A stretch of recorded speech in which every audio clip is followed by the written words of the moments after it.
Mais pourquoi les hommes politiques plantent-ils des arbres? En offrant un jeune chêne à Donald Trump, lundi, lors de sa visite d'État, Emmanuel Macron avait-il en tête que cette essence, qui représente dans l'imaginaire collectif une forme de majesté, était associée dans la mythologie à Jupiter, qui naquit sous l'ombre d'un tel arbre? Les dirigeants sud-coréens Moon Jae-in et nord-coréens Kim Jong-un s'exerceront eux aussi à cet art lors de leur rencontre, ce vendredi. En pleine détente nucléaire, le pin, qui poussera dans le village de la trêve de Panmunjom, à la frontière entre les deux pays, symbolisera la paix et la prospérité. Un symbole que l'on retrouve dans la nouvelle de Jean Giono, l'homme qui plantait des arbres, l'histoire de ce vieux paysan, qui, entre les deux guerres mondiales, planta une forêt entière dans les Alpes. Avec lui, réapparaissait, une certaine raison de vivre, peut-on y lire. Et l'écrivain de poursuivre, un homme seul, réduit à ses simples ressources physiques et morales, a suffi pour faire surgir du désert ce pays de Canaan. N'y a-t-il pas le rêve d'une telle prouesse, ou du moins un effort de communication politique en ce sens, quand des hommes politiques s'affichent solennellement, une pelle à la main, au pied d'un arbre? Les exemples sont légion.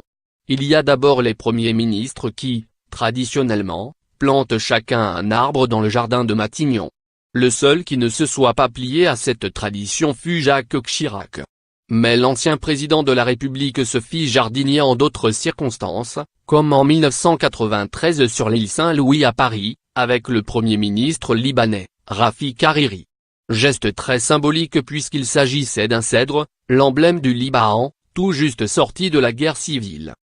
Symbole révolutionnaire de la liberté. Il s'agit parfois de travaux de groupe comme en 2008 au G8 de Toyako, au Japon. Nicolas Sarkozy, George W. Bush, Yasuo Fukuda et Dmitry Medvedev plantèrent un arbre pour sceller des accords économiques et environnementaux. De plus funeste mémoire, le dirigeant fasciste italien, Benito Mussolini, planta un olivier à l'Institut d'agriculture de Rome en 1927. Quant à Adolf Hitler, si on peut le voir une pelle à la main, c'est pour la construction d'une autoroute en Autriche en 1938. En revanche, 2 ans auparavant, le dirigeant nazi donna un jeune chêne à chaque athlète victorieux des Jeux de Berlin. Ces arbres étaient censés représenter une belle image du caractère allemand, de la force allemande, de la puissance allemande et de l'hospitalité allemande. La proximité entre les arbres et la politique est plus ancienne encore, à l'image du roi Saint-Louis, qui rendait la justice sous un chêne. À l'époque de la Révolution française, ce furent les arbres de la liberté, plantés dans les communes et théorisés comme symbole révolutionnaire par l'abbé Grégoire, qui marquèrent les esprits. Cette pratique s'inspirait de l'indépendance américaine. L'arbre de la liberté doit être revivifié de temps en temps par le sang des patriotes et des tyrans, a déclaré Thomas Jefferson, en 1787. Victor Hugo, lors de la plantation d'un arbre de la liberté, place des Vosges à Paris, en 1848, en fit un éloge moins sanglant, mais aussi plus religieux.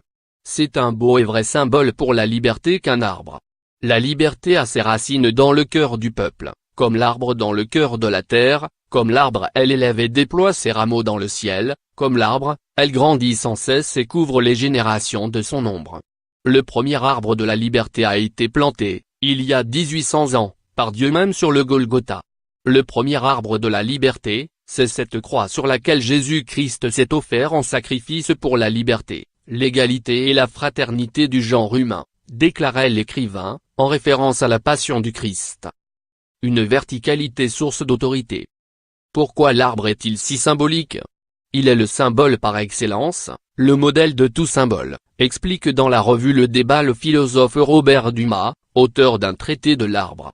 Et de citer l'historienne de la Révolution française, Mona Ozouf, pour qui l'arbre est emblématique d'une universalité symbolique spontanée. À cela, plusieurs raisons.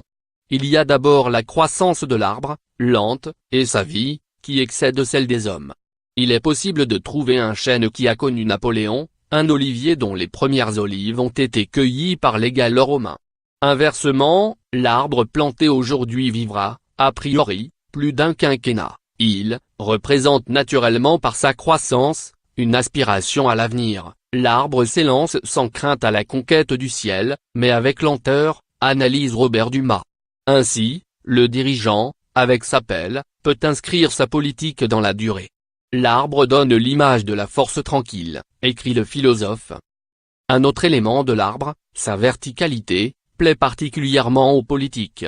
Comme lorsque Manuel Valls s'était justifié pour avoir planté à Matignon un chêne fastigié, du latin fastigium, qui culmine. Parce qu'il prend de la hauteur, avait expliqué le Premier ministre, en référence à sa forme pyramidale. Un message fort à l'époque de la présidence normale de François Hollande. François Fillon avait quant à lui choisi d'être à contre-courant en choisissant un cornouiller des pagodes ou cornu controversa. Controversa pour tourner de l'autre côté car cet arbre venu de Chine et du Japon s'étend horizontalement. Éloge des racines. Cette verticalité explique en partie que l'arbre, certes symbole révolutionnaire, ait d'abord été un symbole de la monarchie de droit divin. Par le haut, l'arbre établit un lien entre le spirituel et le temporel. Par le bas, ses racines inscrivent la monarchie dans une filiation. Ainsi, parle-t-on d'arbre généalogique, note Robert Dumas, qui explique la figure de l'arbre, qui permet de remonter jusqu'aux racines de la dynastie régnante, constitue une figure de pouvoir et de légitimité. Cet arbre d'Ancien Régime ne s'est pas éteint avec la Révolution française. Rival de l'arbre de gauche, l'arbre de droite résiste, déclare l'auteur du traité de l'arbre. L'arbre de droite est, selon lui, celui de l'enracinement célébré par l'écrivain Brice Barrès dans Les Déracinés, 1897. Il est séduit par l'image de l'arbre qui trouve sa lumière et sa voix dans le sol où il est né, écrit Robert Dumas dans Le Débat. Il n'est pas impossible de